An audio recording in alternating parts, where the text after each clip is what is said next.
sahabat World di Poko, sebelumnya kami dari kelompok 5 yang beranggotakan 5 orang. Terlebih dahulu saya izin untuk memperkenalkan diri. Nama saya Tri Anggraini Boruta Rigan, asal Medan. Saat ini saya menjadi salah satu mahasiswi di UIN Jakarta, Prodi Hukum Ekonomi Syariah. Keseharian saya saat ini dikarenakan dalam masa liburan semester, saya berada di kampung dan pekerjaan saya membantu orang tua mengerjakan pekerjaan rumah maupun pekerjaan di ladang. Dan kebetulan orang tua saya petani. Dan juga saya di waktu luang mungkin sesekali mengikuti webinar secara online. Kesan selama mengikuti World di Poko ini ialah sebelumnya saya kurang percaya diri dikarenakan teman-teman saya berada dari kampus-kampus ternama di Indonesia. Nah, jadi saya sedikit merasa tidak percaya diri. Oleh karena itu, berkat dorongan dan teman-teman dan antusias teman-teman saya, jadi saya sedikit, oh teman-teman ini sangat mengayomi. Jadi saya bersemangat mengikuti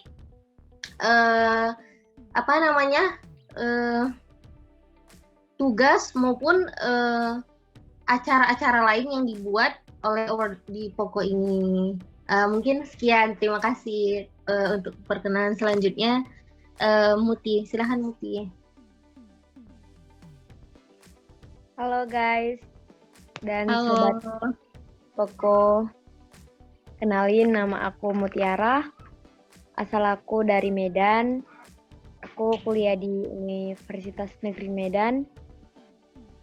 Kesan aku selama mengikuti beasiswa dari Poko Indonesia ini, sebenarnya ini keberuntungan dan kadang kayak mau nyanyain kesempatan gitu, tapi kembali lagi lihat teman-teman yang tetap tetap berpikir juga, tetap ngelaksanain tugas semangat. Jadi aku pun jadi semangat gitu. Jadi ada yang nambah semangat gitu aja sih. Terima kasih. Saya kembalikan Kakak ya. Baik, terima kasih Muti. Oke, untuk perkenalan selanjutnya, Firna. Halo teman-teman, nama saya Firna Nitami, biasa dipanggil Firna. Saya berasal dari Makassar dan saya berkuliah di Universitas Negeri Makassar. Kesan dan pesan saya berada di tim 5, yaitu saya sangat senang berada di tim 5 bersama kalian. Selain tugas yang selesai dengan cepat dan terasa ringan, kebersamaan juga akan semakin kuat, sehingga kita menjadi lebih akrab walaupun kita semua berbeda daerah. Pesan saya yaitu, semoga setelah semua tugas-tugas yang diberikan untuk tim kita selesai, pertemanan kita tetap akrab dan terjalin dengan baik. Sekian, Kak. Baik, terima kasih Firna. Untuk perkenalan selanjutnya, Lasya. Oke, makasih Kak. Halo teman-teman semuanya, juga Sobat Pokinnya. Aku Lasya, aku berasal dari Sidoarjo, tepatnya di Provinsi Jawa Timur. Dan aku sekarang kuliah di UIN Malang, jurusan akuntansi, masih semester 3. Kesan-pesan aku ada di tim ini tuh seru sih, dan banyak tugas-tugas yang dilakuinnya tuh kayak menantang banget gitu loh, walaupun kita kan online. Jadi tantangannya justru 2 kali lipat sih, karena tantangannya bukan sama individunya, tapi sama waktu sama sama jaringan. Mungkin kalau dari aku di situ sih. Terus kalau misalkan keseharianku sekarang lagi libur semester sih, cuman banyak banget proker yang harus aku kerjain karena barusan masuk organisasi, itu aja. Baik, terima kasih Lasya. Dan untuk perkenalan selanjutnya, Sharon. Oke, terima kasih kesempatannya. Halo juga semua Sobat Poko, perkenalkan aku Sharon Gracia, boleh dipanggil Sharon. Aku umur 20 tahun, sekarang masuk semester 5 di Universitas Padjadjaran.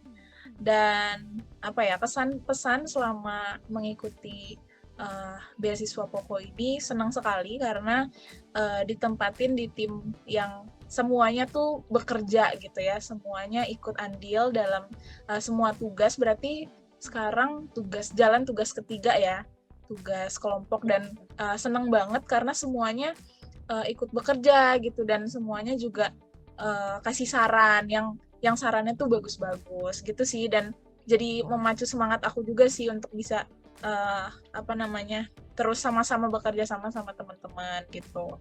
Terus keseharian aku sekarang sih masih libur kuliah, tapi karena sekarang aku ngambil magang di semester ini, jadi lumayan agak sibuk gitu. Jadi harusnya libur jadi nggak kerasa libur gitu, karena magang kan praktek kerja ya, jadi betul-betul kayak kerja dari jam 9 sampai jam 6 itu betul-betul full time gitu untuk magang itu. Dan tapi harus di bawah enjoy sih untuk bisa ngelakuin semua tugas-tugasnya gitu. Dari aku segitu aja. Nah guys, gimana kalau kita mulai nih topik kita pada hari ini gitu ya. Aku Boleh. penasaran nih teman-teman semua, zaman sekarang kan anak-anak muda, anak-anak remaja tuh kayak benar-benar pressure gitu ya sama diri sendiri, kayak apalagi dikit-dikit tuh insecure, dikit-dikit kayak aduh aku nggak bisa, aku nggak sehebat yang lain, teman-teman yang lain, dan lain halnya gitu ya. Aku mau tahu dong, gimana sih cara kalian mencintai diri sendiri, cara kalian menghandle semua itu, keinsecurean kalian gitu, gimana ya? Dan sebelum itu aku mau nanya dong sama teman-teman semua nih, definisi dan arti dari self love bagi kalian tuh apa sih gitu. Mungkin mulai dari Rara dulu deh, Ra. Boleh izin memberikan pendapat.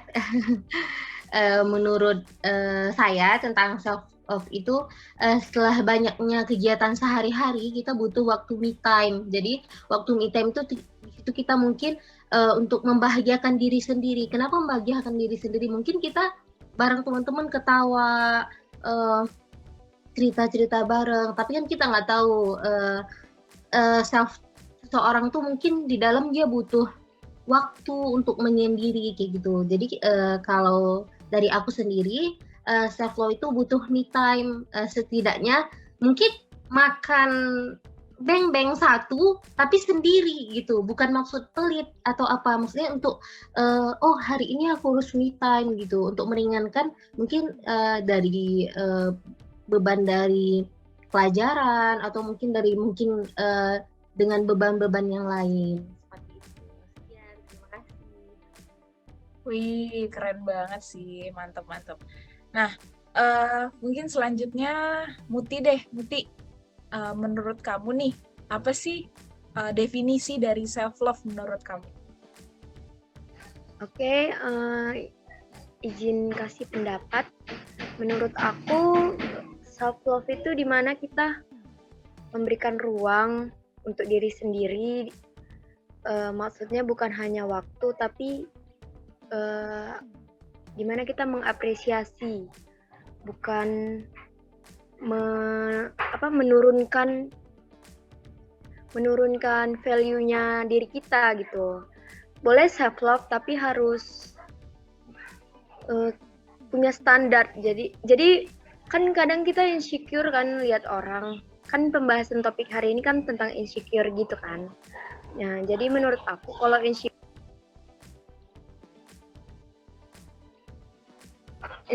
itu karena kita kurang memberikan nilai-nilai kepada diri kita untuk lebih maju gitu, lebih berpikir ke depannya gitu. Kadang kan ngelihat orang kayak gini, aku jadi pengen, aku jadi iri gitu ya kan. Nah, kalau self love menurut aku itu kita semakin mau aja berkembang dengan dirinya kita gitu, bukan mesti ikut-ikutan orang lain, tapi self love itu mencintai diri kita karena kita tahu kita ini siapa gitu, dan gimana kita bukannya mau merendahkan diri gitu. Jadi mencintai diri dengan apa adanya kita itu gitu loh. Itu aja sih dari aku. Oke, mantep banget nih Muti. Terima kasih Muti. Aku mau dengar dari Firna deh. Firna, gimana nih menurut kamu definisi dari self love nih? Baik Kak, menurut aku self love itu di mana kita bisa menerima kekurangan kita, di mana kita bisa bangga dengan apa yang kita udah capai dan kita harus puas dengan pencapaian kita. Menurut aku begitu. Oke, makasih Firna untuk pendapatnya. Nah, Lasya gimana nih definisi self love dari kamu? Oke nih, kalau definisi self love dari aku itu kita lebih ke bersyukur ya atas apa yang udah diberikan Tuhan sama kita. Maksudnya ya ini gitu loh jalannya. Mungkin kalau misalkan perempuan kadang kan khususnya aku sendiri nih, aku tiap hari lihat TikTok kan. Banyak banget cewek-cewek cantik kan yang lewat di TikTok. Kayak kadang aku ngerasa aduh dia kok cantik banget ya, badannya tinggi, bagus. Jadi semua outfit yang ada di badannya dia, maksudnya apapun outfit yang dia pakai tuh selalu bagus gitu di badan dia. Sedangkan waktu aku pakai kok gini gitu. Cuman kayak lebih ke bersyukur aja sih. Kayak ya Tuhan itu udah menciptakan manusia itu dengan sempurna gitu. Dengan kita bersyukur kayak kita mata masih bisa melihat dengan benar, terus kita telinga dua-duanya juga ada. Lebih ke bersyukur atas apa yang udah dikasih. Dan kalau caraku untuk mengatasi ya itu tadi dengan bersyukur. Kayak meskipun bersyukur itu sulit kan, lebih gampang insecure dibandingkan bersyukur itu tadi. Cuman ya kembali ke dirinya masing-masing cara menghadapinya. Kalau aku ya bersyukur itu tadi.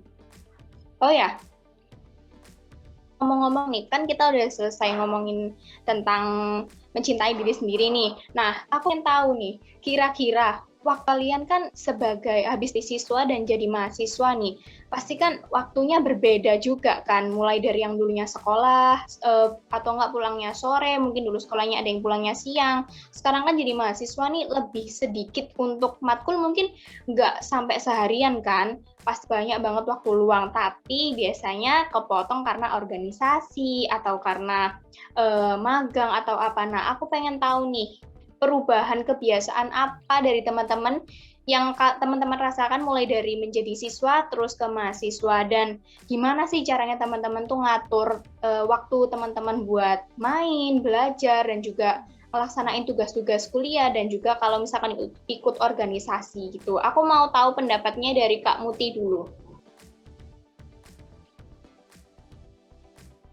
Oke, makasih Kak Tasya. Jadi gimana aku ngatur waktu dari siswa ke mahasiswa ya tadi Kak bilang? Iya. Sebenarnya karena corona ya, jadi aku menurut aku lebih dewasanya pas jadi siswi. Karena di situ aku memang lihat realitanya sekolah kan pada saat itu. Tapi kalau pas mahasiswa kan itu di rumah kan, daring kan kami waktu saat mulai dari semester 1 sampai semester 5. Nah, jadi dari situ aku kayak beresin rumah, cuci muka atau mandi. Kadang nggak mandi juga ya kan, langsung ngezoom. Jadi kayak ngatur waktunya simple kali sih, nggak terlalu rumit. Tapi beda lagi waktu aku jadi siswi, pas benar-benar ngerasain gimana sekolah harus bangun jam segini. Tapi kalau dari akunya tetap harus bangun jam 7 supaya bisa masuk kuliah tuh walaupun daring tetap ini berjalan bagus gitu. Itu aja sih dari aku, Kak Syah.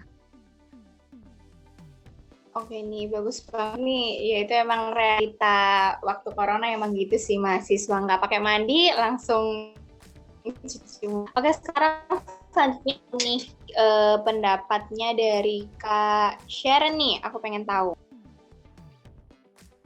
Oke, kalau aku sih perubahan kebiasaan ya dari siswa ke mahasiswa. Kalau untuk aku sendiri kerasa banget ya. Karena dulu kan aku SMA negeri yang bisa dibilang familiar dengan yang namanya jam kos gitu ya. Dan sedikit-sedikit guru nggak datang, kayak misalnya abis bel 5 menit guru nggak datang, oh itu berarti tandanya jam kos dan yang lain-lain. Jadi kayak untuk aku pribadi selama aku menjadi siswa itu betul-betul santai, dan kayak time managementnya tuh nggak terlalu diperhatikan, karena dulu itu fokusnya kan untuk sekolah aja ya, dan di sekolah juga nggak terlalu ketat gitu ya, dari satu mata pelajaran ke mata pelajaran yang lain. Dan apa ya, menurut aku sih tugasnya pasti ada tugas gitu ya, dan ujian-ujian, cuma masih bisa aku handle gitu ya waktu aku SMA. Nah kalau di mahasiswa sekarang tuh betul-betul bisa dibilang aku betul-betul kerja keras gitu ya, karena betul-betul shock awalnya itu, yang biasanya aku misalnya guru masuk jelasin, ya udah gitu sebatas jelasin dan dia keluar dan ganti guru lain gitu. Kalau di perkuliahan kan nggak gitu ya, maksudnya dosen masuk walaupun lewat Zoom tapi kita masih tetap berinteraksi, kayak misalnya dia nanya ke mahasiswa, dan mahasiswa tuh harus betul-betul interaktif dan aktif gitu dalam pembelajaran di Zoom itu gitu. Dan selama menjadi mahasiswa juga ya bukan hanya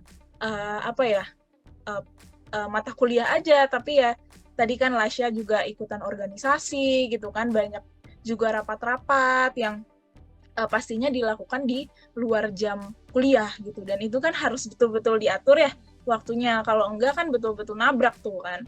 Nah, dan juga mungkin nanti ada yang magang gitu kan, wah magang itu betul-betul kerasa karena itu praktek kerja, dan betul-betul harus kita harus mengeluarkan effort kita gitu ya sebagai seorang pegawai gitu, dan itu cukup bikin aku kaget gitu, dan beradaptasinya sebenarnya agak lama, tapi harus dikejar sih supaya bisa bisa betul-betul pindah gitu ya, betul-betul berubah gitu ya pola hidupnya gitu sebagai seorang mahasiswa gitu sih. Paling kayak ngatur waktunya, aku bikin tabel atau misalnya bikin jadwal gitu ya, atau to-do list untuk kayak setelah ini ngapain ya, setelah ini ada rapat apa gitu, supaya betul-betul nggak memastikan tuh nggak bentrokan gitu ya sama acara lain atau kegiatan lain gitu sih kalau dari aku. Oke, makasih untuk Sharon. Ini bagus banget sih, ngatur waktunya emang susah banget kalau misalkan mahasiswa udah ikut organisasi apalagi magang. Nah, ini aku pengen tahu pendapatnya dari Kak Rara nih, kita sama-sama UIN.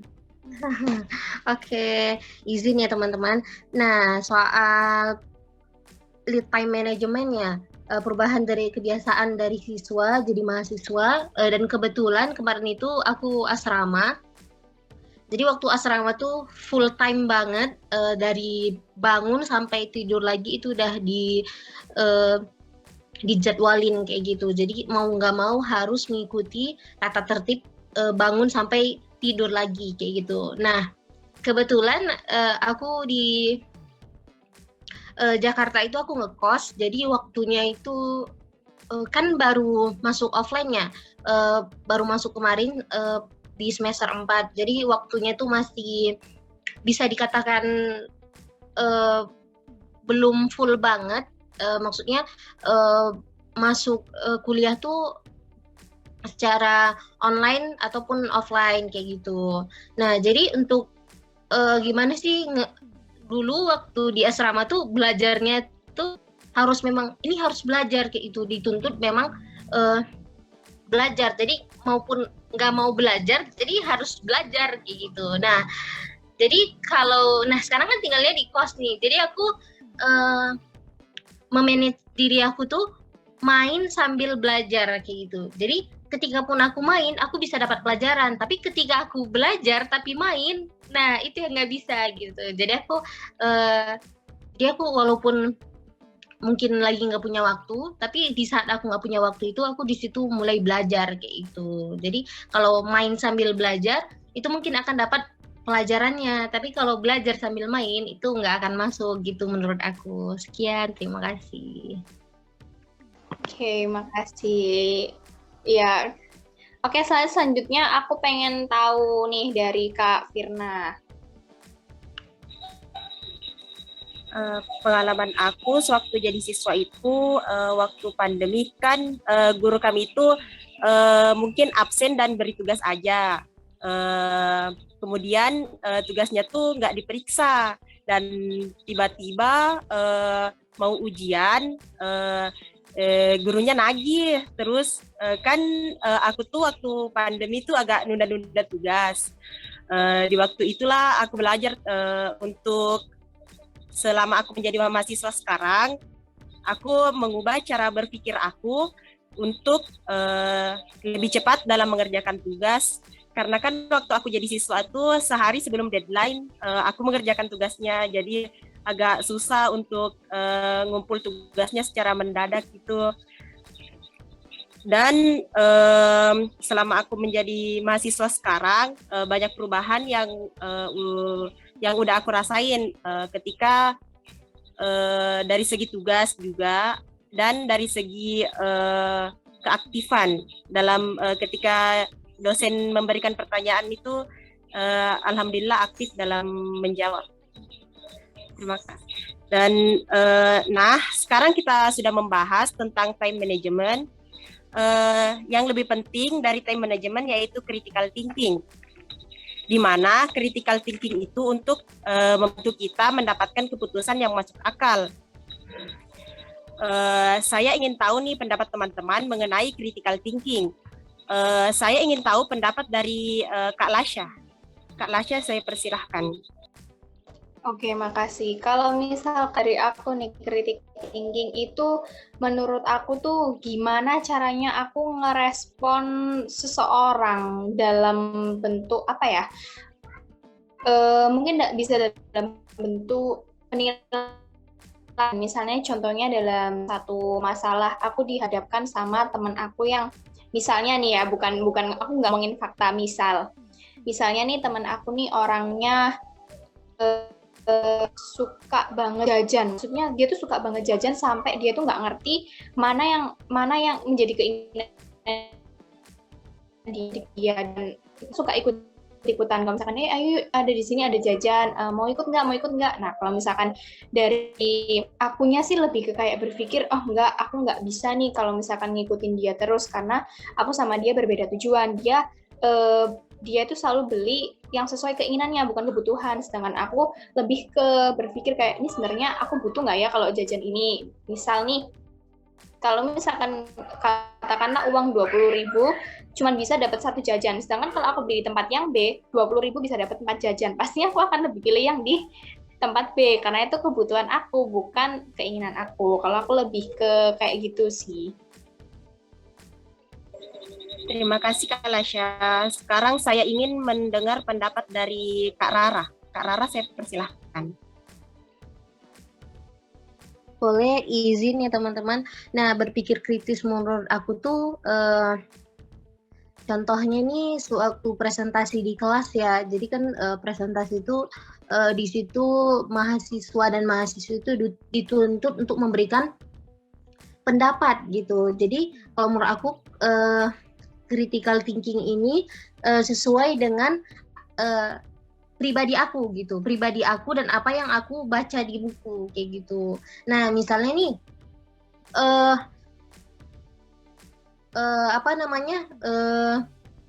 dalam melanggar peraturan lalu lintas. Nah mungkin di salah satu pasal itu bakal ditilang gitu, tapi dengan aturan-aturan lain. Tapi mungkin di buku yang lain atau pendapat orang-orang yang lain, kalau peraturan lalu lintas tuh kalau dilanggar bisa juga nggak ditilang kayak gitu. Nah jadi kalau menurut aku kembali ke diri masing-masing. Kalau memang itu nggak baik, nah itu harus dikasih hukuman atau pelajaran gitu. Sekian, terima kasih. Terima kasih Kak Rara. Selanjutnya saya ingin mendengar pendapat dari Kak Sharon. Kak Sharon, saya persilahkan. Oke, kalau dari aku sih berpikir kritis, eh, kita berpikir secara logis dan juga secara sistematis gitu ya, dalam membuat sebuah keputusan atau misalnya menyelesaikan suatu permasalahan yang ada gitu ya. Dan menurut aku sih critical thinking ini bagus untuk setiap kita yang masih bertumbuh dan masih mencari jati diri ya bisa dibilang, karena dengan critical thinking kita bisa menentukan sifat diri kita, bisa menempatkan diri kita dengan baik gitu ya, dimanapun kita berada, sehingga secara otomatis tuh lingkungan mendukung gitu ya, dengan kebiasaan kita yang berpikir kritis. Contohnya, kita bisa bertemu orang-orang atau bisa mendapatkan relasi yang sejalan sama kita, yang sepemikiran sama kita, sehingga kita bisa sama-sama brainstorming gitu ya sama mereka itu. Dan diharapkan karir di masa yang akan datang itu lancar gitu, karena orang-orangnya itu betul-betul suka untuk berpikir, suka untuk menciptakan inovasi-inovasi yang baru gitu sih. Dan aku pribadi mau kasih beberapa tips gitu ya yang ada di poster kita. Dari poster tim 5 ini ada 5 tips yang bisa kita kasih untuk teman-teman sobat Poko yang lainnya nih. Tips untuk mengembangkan kemampuan critical thinking kita. Yang pertama ada bertanya jika kita berasumsi gitu ya. Penting juga untuk kita mencari tahu hal-hal yang mungkin kita nggak tahu gitu ya. Jadi hal-hal yang belum kita ketahui, yang belum kita ngerti sepenuhnya, lebih baik kita tanya gitu ya ke orang yang pro dan expert. Nah, dan itulah gunanya seminar atau webinar yang biasanya teman-teman dari kita juga pasti sering ikut gitu ya, atau workshop-workshop lain, supaya kita bisa dapat nih banyak ilmu gitu. Dan jangan lupa untuk melakukan riset gitu ya tentang fakta-fakta yang menarik gitu ya. Dan riset ini juga bisa memberikan kita pengetahuan yang lebih atau skill-skill yang lebih di kedepannya gitu ya. Dan selanjutnya itu memperbanyak membaca, karena membaca itu kan jendela dunia ya. Jadi dengan membaca buku pastinya kita dapat informasi baru, kita dapat ilmu-ilmu yang baru yang belum pernah kita dapetin sebelumnya. Dan yang terakhir, kita bisa tempatkan posisi kita, diri kita di posisi orang lain. Jadi kita tidak mementingkan diri sendiri, nggak terus-terusan kita, tetapi kita harus bisa lihat sekeliling, bisa lihat lingkungan kita, orang-orang di dekat kita, supaya kita bisa menciptakan critical thinking itu dengan baik gitu ya, mengaplikasikan soft skill yang kita punya itu dengan baik gitu guys. Jadi ini sedikit sharing aja sih tentang poster yang udah kita buat gitu. Terima kasih. Terima kasih Kak atas jawabannya. Kemudian saya ingin dengar nih pendapat dari Kak Muti. Kak Muti, saya persilahkan. Oke, makasih Kak Firna. Menurut aku critical thinking itu benar kata Kak Sharon. Kalau kita memang harus berpikir secara logis ya kan. Kalau nggak logis berarti nggak masuk akal. Terus maaf ya sebelumnya ada pembangunan di samping, jadi agak ruih gitu, bising.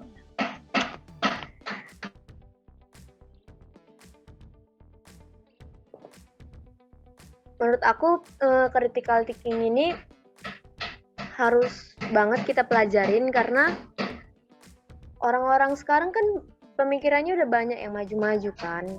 Kalau kita mentok mikir yang ke belakang, nggak mikir yang ke depannya, bahkan mikir realita kita kayak mana ke depannya, itu penting sekali gitu. Kalau misalnya menjalani kehidupan, apalagi zaman sekarang orang banyak juga yang kayak nipu-nipu gitu kan. Nipu-nipu misalnya kita gampang tertipu karena saking polosnya dan nggak punya banyak pengetahuan gitu. Makanya penting juga yang dibilang Kak Sharon tadi, kalau kita perlu membaca, perlu mengupdate apa yang terbaru untuk sekarang ini ya kan. Oke. Dari semua yang kita bahas itu benar-benar luar biasa sih. Dari pendapat-pendapat kalian ya kan. Ternyata Sobat Poko ini, apalagi di anggota tim kita ini punya pendapat-pendapat yang benar-benar nambah ilmu juga ke saya dan teman-teman sekalian gitu. Mulai dari self love, bahkan gimana kalian mengatur waktu,